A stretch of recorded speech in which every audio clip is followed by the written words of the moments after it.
আরে সব মিছা কথা। কত শুনেছি কিন। আর হোর অন কত বালা হয়ে গেছে, কত হৃদয়বান মানুষ। তারপরে দিয়ে যাই এত পিএইচডি অফিসার, সেটা ঠিক আছে। এই কয়েকদিন আগ আর সামনে আর হরগু ঘরে ওই লোক আসছে, রিটার্ন করছে, আর এটা তার ফাইল সই করে দিত। তারপরে দিয়ে যাই 50,000 টাকা লাগে সই করতে, সিগনেচার করতে। কি কইছি কথা বুঝছি। তো মাত্র 20,000 টাকা সিগনেচার করে দিছে, 30,000 টাকা ছাড়ে দিছে। কত ভদ্র হয়ে গেছে ওনার ওর। হ্যাঁ, কোক ঘুষ মানুষে হাজার কোক ঘুষ করে জামাই তো কেছে। হুন, মানিন মান দুটা দিয়ে হিটলেও কমে না। কি কইছি কথা বুঝছি। আমি বললাম পিএইচডি অফিসারের জামাই। হ্যাঁ, কোক।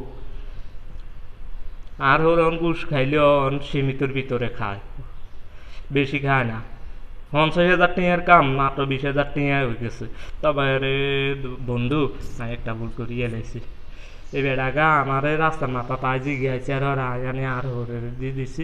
পরে হরে ওই মাত্র হরের নামগা লিখে দিচ্ছে ফাইলের মধ্যে, দিছে আর 20,000 টাকা হয়ে গেছে। যদি এই ঘটনাটা আগে জানতাম বা বেড়ারে জিগিয়াইতাম, বেড়া যদি কইতো সিগনেচার গাড়ি দিতাম, হাইলে এই 20,000 টাকা আগে